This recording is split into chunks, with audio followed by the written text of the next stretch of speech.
Was Brink for Xbox 360 really that bad? That is a good question that I seek to answer in my video today, as this game has a bad reputation and has bore the brunt of many a gaming meme. Developed by Splash Damage and published by Bethesda in 2011 using id Tech 4, Brink is a very, let's say, unique first-person shooter, and I will go ahead and knock this out. If what I understand is correct, one of the reasons that this game wasn't so well received is because it was marketed as having a ton of gun and character customization, and it really doesn't. You have like a dozen or so outfit options for each body part, and weapon customization is really a joke with pretty basic attachments that are super hard to unlock. And most of them aren't even worth the work to acquire, and I beat the game having unlocked 3 attachments across all weapons in the game. Oh yeah, there are also no gun skin options unless I missed something, so rip. So one of the more marketed features of this game was pretty underwhelming, and insert COD game here has way more customization than what Brink offers. Okay, well, what about the gameplay? It is heavily flawed, being honest, but it can be fun at times if you're willing to learn this game. And shoot, there is even a loading screen tip that admits that Brink is a complex game, and that's something that first-person shooters probably should not strive to be, in my opinion. Most people want their first-person shooters to be simple, versus in this game I recommend reading the manual twice, watching the tips video, and playing the tutorial challenge level before you get started. Okay, so Brink is a weight and perk class based game. You have light, medium, and heavy weights, with light having the fastest movement, the least HP, and he's only able to use light guns. Meanwhile, heavy is the opposite, being a juggernaut with lots of HP, slow movement, limited climbing, and he can use any gun in the game. And of course, the medium weight falls in the middle, with a medium movement speed, medium health, and he can use all but the heaviest of guns. I personally like the heavy class the most thanks to his arsenal and beefy health bar. Now, the weight system is pretty straightforward. It's perks where things get a bit more hazy. Brink has 4 perk classes: Soldier, Medic, Engineer, and Operative. Soldier can give other teammates ammo, he also has Molotov cocktails, and he is the only class that can place explosive charges, which is often needed to complete objectives. Medic can buff his allies' health, revive himself after unlocking that ability, and is also the only character who can revive teammates. I honestly thought this was a little dumb, and I think that something like Garden Warfare handled this much better. In that game, only medical characters can heal themselves and heal teammates, and they revive allies faster than any other class. But anyone can revive their allies, they just do it slower than Medic.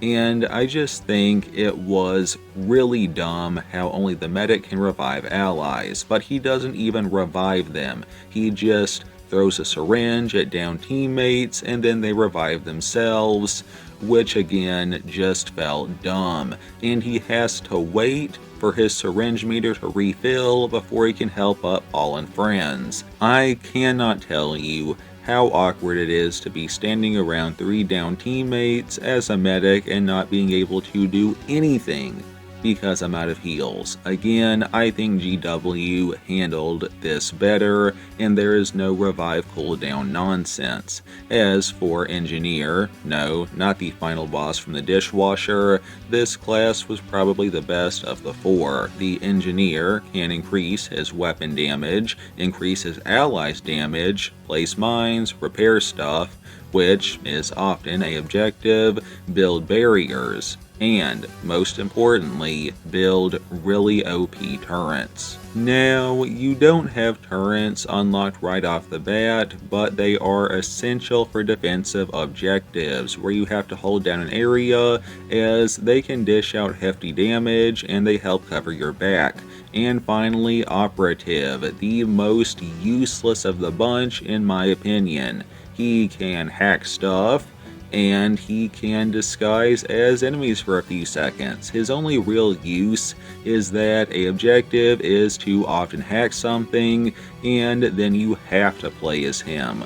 But he holds a little computer in his hand while hacking, and he cannot defend himself. And he almost feels like we wanted 4 classes, but we could only think of 3, so we threw this guy in, kind of class. Now, of the 4 classes, I would say that the engineer is my favorite, thanks to him being able to set up turrets, which he can also repair when damaged. All of this said, Brink has a XP progress system for your overall character and not for guns or classes, if that makes sense. And for every 5 levels, you get a new rank. And with every level up, 1 perk point, which you can use to unlock 1 perk for any class as long as you have the correct rank.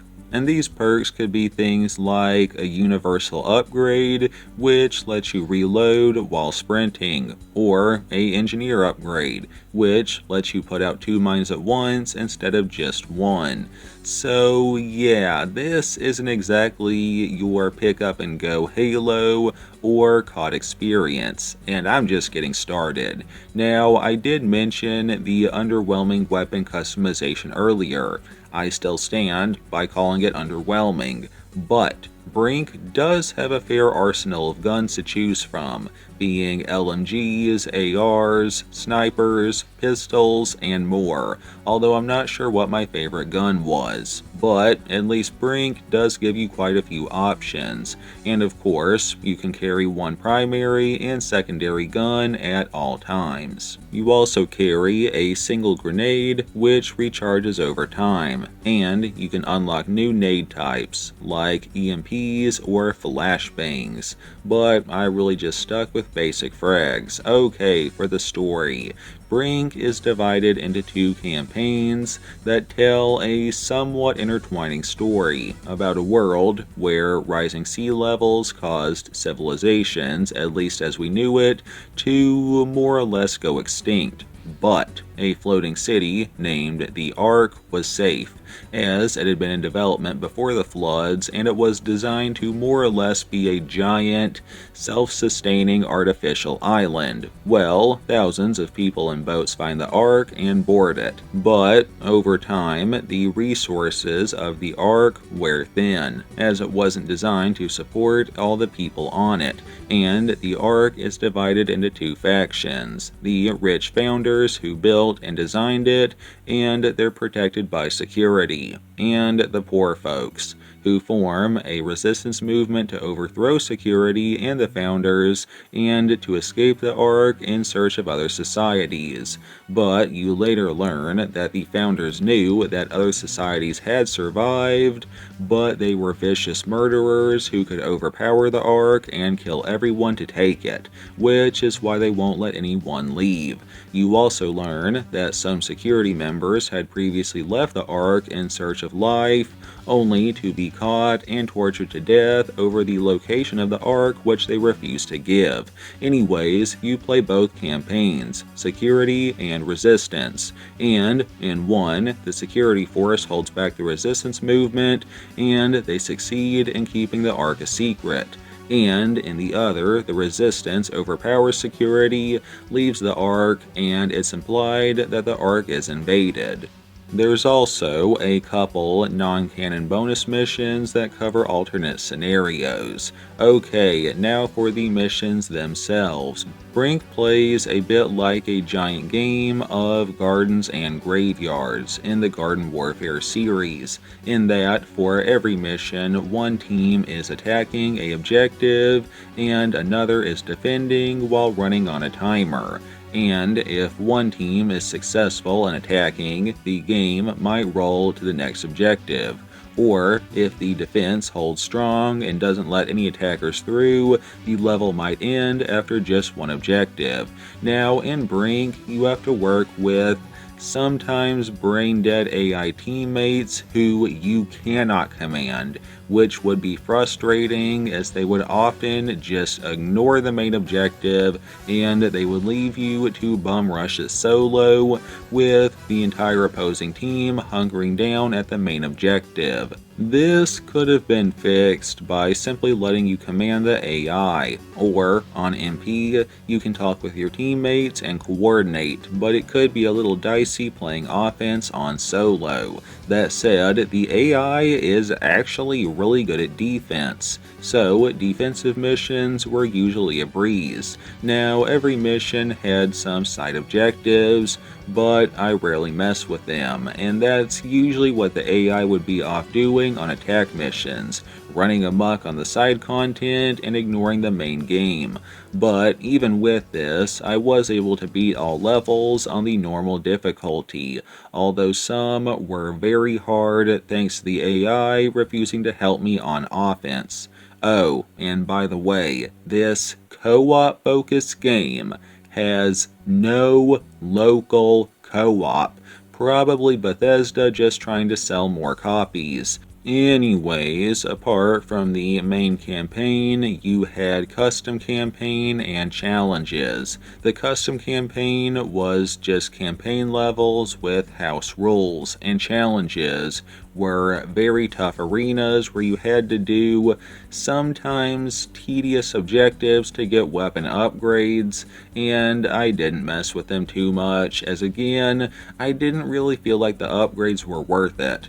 I guess I should note that you can unlock audio logs, which help pad out the story some, although story cutscenes have no subtitles. While this alone isn't a huge deal, a lot of characters have thick accents, or they talk really quiet compared to the music and sound effects, with the voice volume on max, and it was sometimes hard to make out what people were saying. Graphically, this game looks pretty good actually. And I read one Steam review where somebody said that the console version runs better than PC, and Brink mostly ran well outside of a single freeze. Also, this game is free on Steam by the way, if anyone wants to try it out there. Music-wise, this title has a pretty good soundtrack. Game length-wise, the two campaigns and the bonus levels took me somewhere between 6 to 8 hours to beat in total.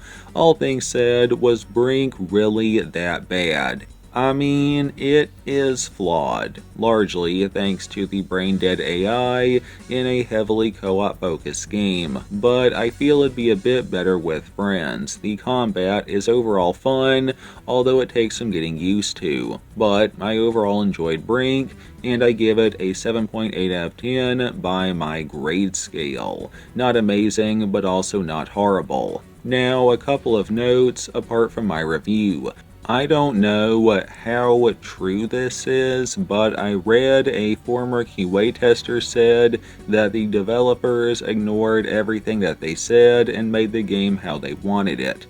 Maybe Bethesda mandated QA and the devs just hired them to comply.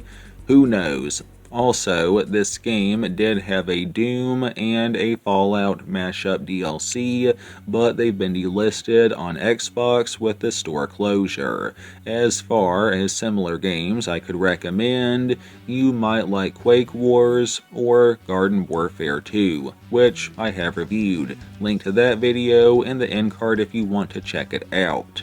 And that is my vid for now. Thanks for watching and for tolerating my bad voice, it means a lot. For those new here, I mainly review and discuss Xbox 360 games, so feel free to sub if that sounds interesting. And follow me on GameRam for hints at upcoming videos and behind the scenes stuff. As far as our Bible verse of the day, I read Matthew 4:23 NIV. Jesus went throughout Galilee. teaching in their synagogues, proclaiming the good news of the kingdom, and healing every disease and illness among the people. And, like always, I never use AI to make my vids, and I never consent for my voice and likeness to be copied and altered by AI in any way. God bless, have a good one, peace.